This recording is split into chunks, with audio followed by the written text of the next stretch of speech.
Well, joining us now on the line from Melbourne, Australia, we have Hashmatullah Muslih, who's an independent political analyst with a special focus on Afghanistan. Hashmatullah, assalamu alaikum wa rahmatullahi wa barakatuh. Welcome once again to Radio Islam International. Wa alaikum assalam wa rahmatullahi wa barakatuh. Just a little correction that I am in Doha at the moment. Okay. Now, it's been 2 weeks since we last spoke. Would you say that the honeymoon period is now over for the Taliban? Oh, no. I don't think that the honeymoon period is yet over for the Taliban because they have not yet called a government. They are in negotiations with the forces of Ahmad Shah Massoud's son, Ahmad Massoud, who are now surrounded in Panjshir Valley. It appears that the Taliban at this stage are not interested to mount an attack against Panjshir Valley because it's a very risky strategy, because if they do capture Panjshir Valley by force, it would mean that the Taliban are not ready to negotiate. But if they fail to capture it, then it will dent their image.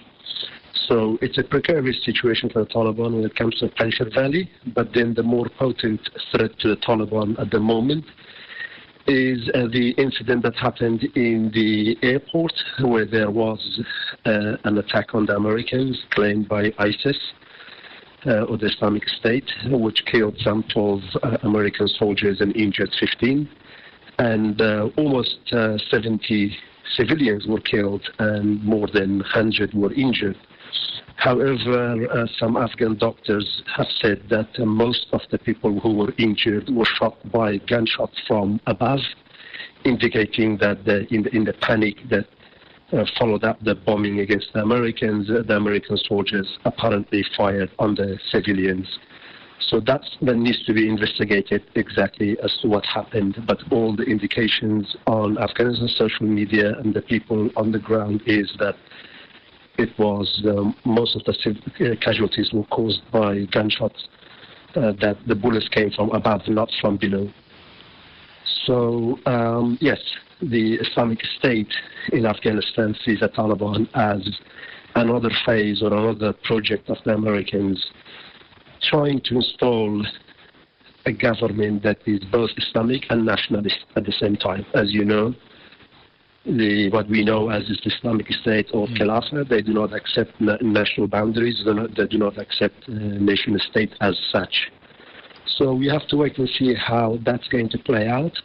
But at the moment, there are also news that some American soldiers have volunteered, let's put that in quotes, that to stay behind in one of the American bases in Pakistan to avenge the bombing in the airport, or the bombing of the airport. And the Americans have forces in Pakistan ready to go on and attack what they call are places that belong to ISIS. Also, we have American drones continue to fly over Afghanistan. It appears that Afghanistan's airspace has not been handed over to Taliban, or at least at this stage we don't know whether it is totally handed over to Taliban or not. So these are the latest that we have to wait and see. There's a lot of questions here that are not clear at the moment. How much of a force is the Islamic State in Afghanistan? How much of trouble can they cause to the Taliban in the long term? The Islamic State cannot wage the top of the war the Taliban waged against the Americans, which at times they held grounds and they fought against the Americans.